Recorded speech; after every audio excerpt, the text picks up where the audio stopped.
سے زیادہ واقعات اور سب سے زیادہ چاروں خلیفاؤں میں سب سے زیادہ جو دردناک واقعات اور دل کو دہلا دینے والے واقعات اگر آپ کو ملیں گے تو میرے پیارے ساتھیوں حضرت عمر فاروق کی زندگی کی ملیں گے. آپ پڑھ کے دیکھیے.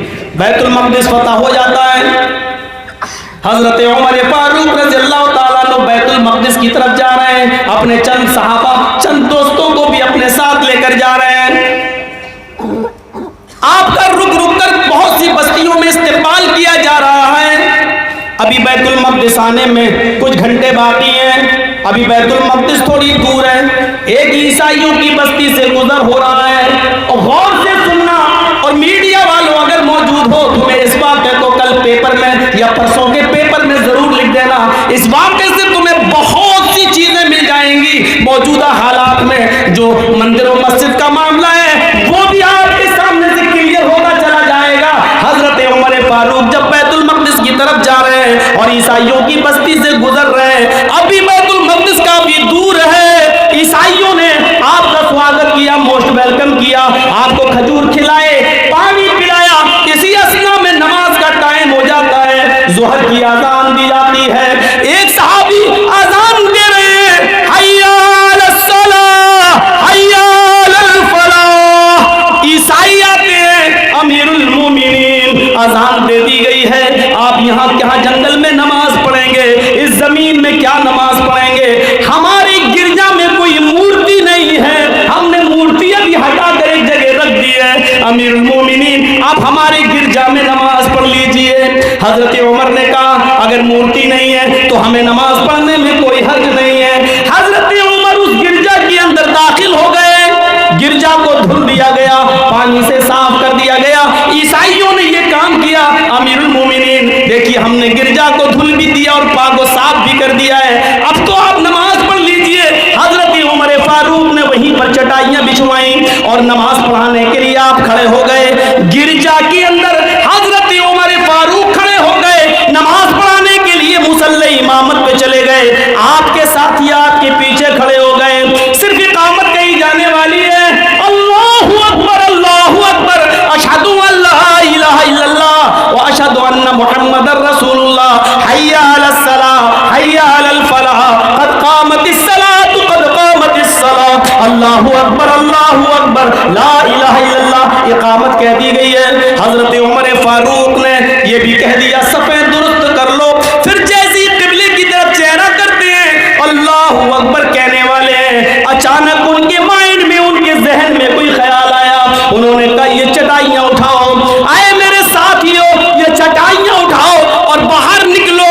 وہ چٹائیاں لے کر باہر نکل آئے. باہر چٹائیاں بچھا دی گئی, جنگل میں چٹائیاں بچھا دی گئی. حضرت عمر فاروق نے بھی اپنا مسلح جنگل میں باہر گرجا کے باہر بچھایا, اور وہیں پر آپ نے 2 رکعت نماز ادا کی. سفر میں تھے, 2 رکعت نماز ادا کی.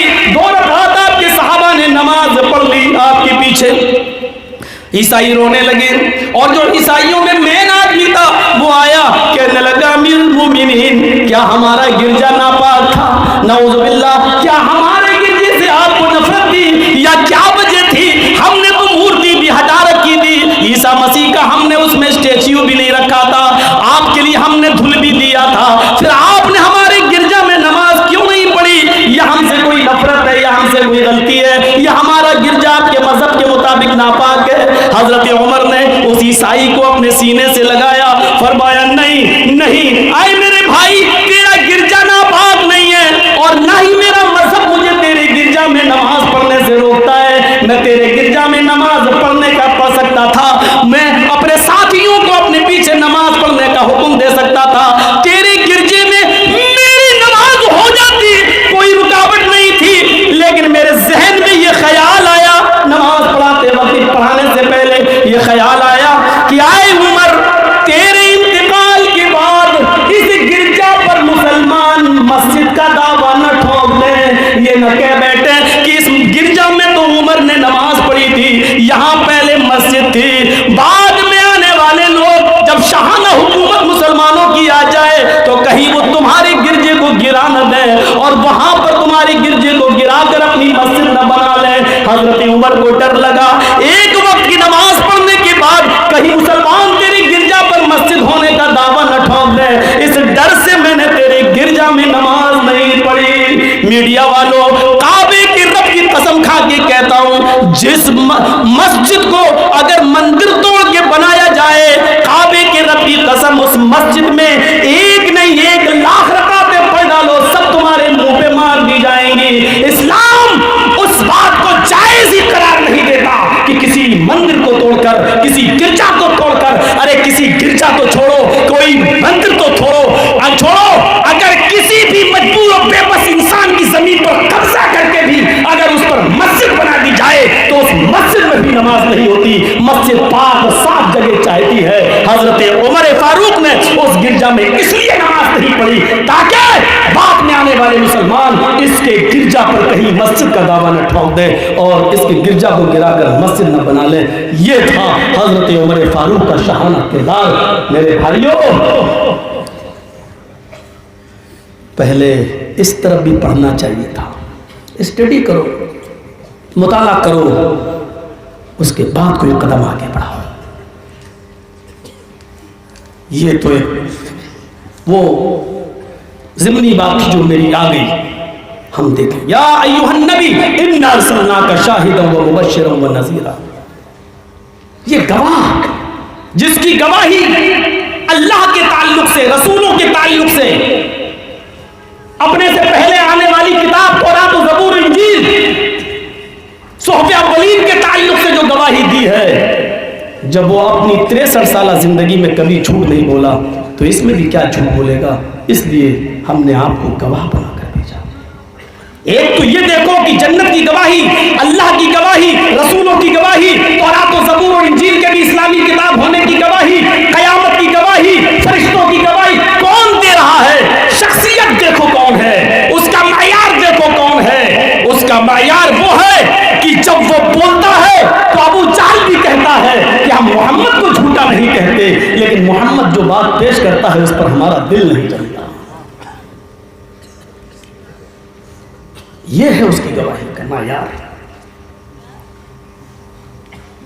اس کی گواہی کا معیار یہ ہے کہ ایک اللہ کی طرف بلانے سے پہلے کوئی سفا پر چل گئے، ایک اللہ کی طرف دعوت دینے کے لیے آپ نے اپنے ارد گرد تمام لوگوں کو جب جمع کر لیا، سمجھ گئے لوگ کی کوئی خاص بات ہے، محمد رسول اللہ صلی اللہ علیہ وسلم اس موقع پر اپنے بارے میں لوگوں سے پوچھتے ہیں، اے لوگوں تم نے ہماری زندگی پر نظر ڈالی ہے، تم نے ہماری 40 سالہ زندگی دیکھی ہے، اب میں 40 سال کا ہو چکا ہوں، اے لوگوں تم نے میری 40 سالہ زندگی پر نظر ڈالی ہے، اے لوگوں مجھے یہ بتاؤ، اس پہاڑی پر چڑھنے کے بعد میں نیچے جھانک کر دیکھتا ہوں ایک کھائی ہے، ایک گہری کھائی ہے، اگر میں تم سے یہ کہوں اس کھائی کے اندر، اس گفا کے اندر ایک لشکر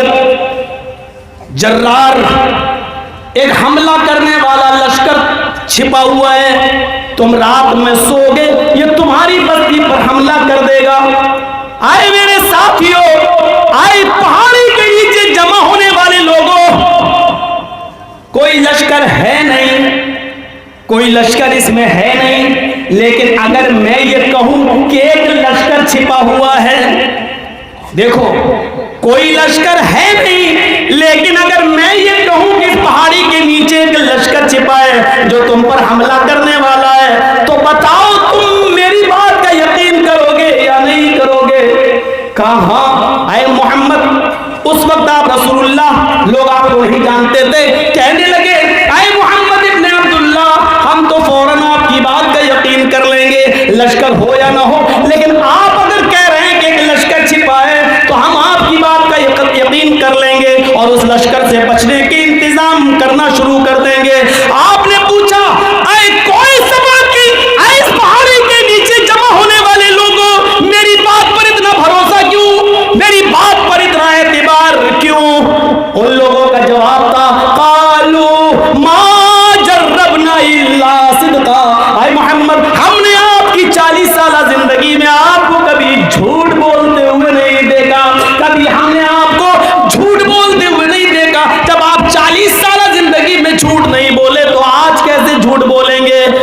آپ نے اپنے آپ کو اللہ کی دعوت کے لیے تیار کرنے سے پہلے قوم کے سامنے اور سماج کے سامنے اور سوسائٹی کے سامنے پہلے اپنے آپ کو پیش کیا، اپنا معیار بتایا۔ اب میں تمہیں جس کی طرف بلا رہا ہوں، سوچو جب 40 سالہ زندگی میں ہم بندوں کے تعلق سے جھوٹ نہیں بولے تو اب اللہ کے تعلق سے تم سے کیسے جھوٹ بولیں گے؟ جب تم مجھے اتنا سچا جانتے ہو تو سن لو، میں اللہ کا رسول ہوں، اللہ نے مجھے پیغمبر بنایا ہے۔ ہم تم کو اللہ کے عذاب سے ڈرانے کے لیے آئے ہیں، اللہ کے عذاب سے بچانا چاہتے ہیں۔ لوگوں، لا الہ الا اللہ کی طرف ہم تمہیں بلانے کے لیے آئے، اتنا کہنا تھا۔ لا الہ الا اللہ پڑھنے والے تو بہت ملیں گے، ہر مسلمان ملے گا،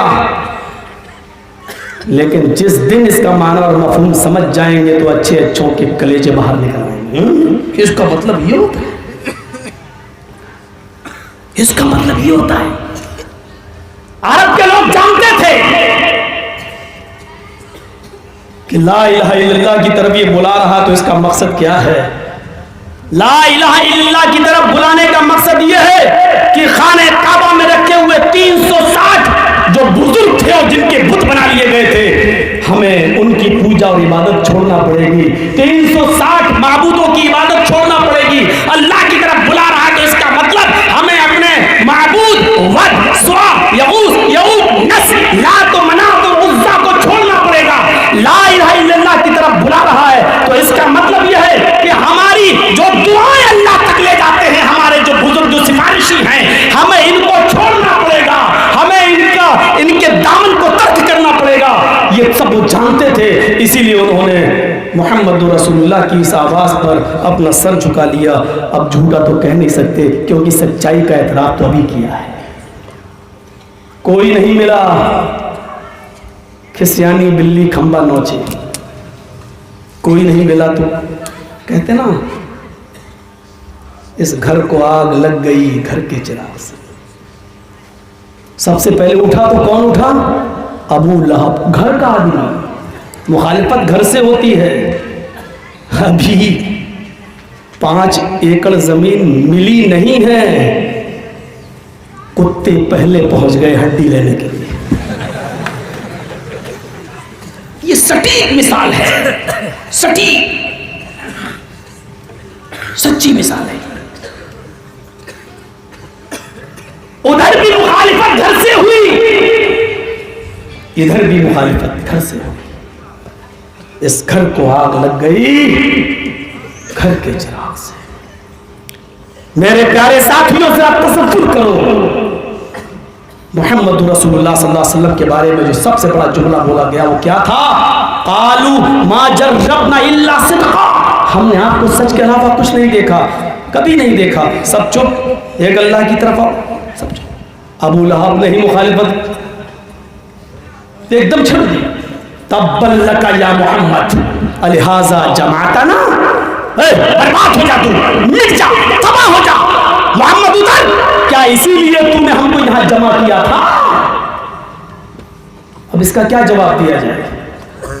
اس کا کوئی جواب تھا ہی نہیں، کیا جواب دو گے؟ اب کوئی کہے جرجیز تیری ماں کی، اب جرجیز بھی کہے تیرے ماں کی، تو فرق کیا رہ گیا؟ محمد رسول اللہ پہاڑی سے نیچے اترے، اپنے گھر چلے گئے، کیونکہ اس کا کوئی جواب نہیں تھا۔ محمد ضرور خاموش رہے، لیکن محمد کا رب خاموش نہیں رہا۔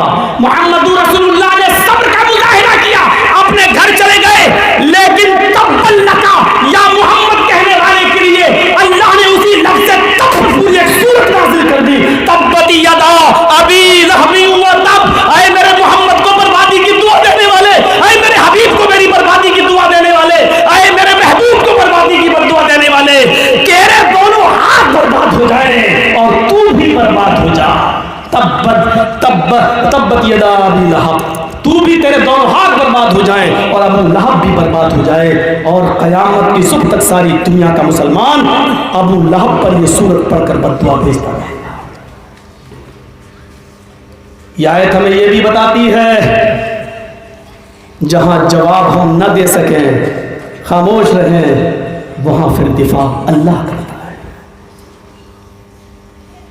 وہاں پھر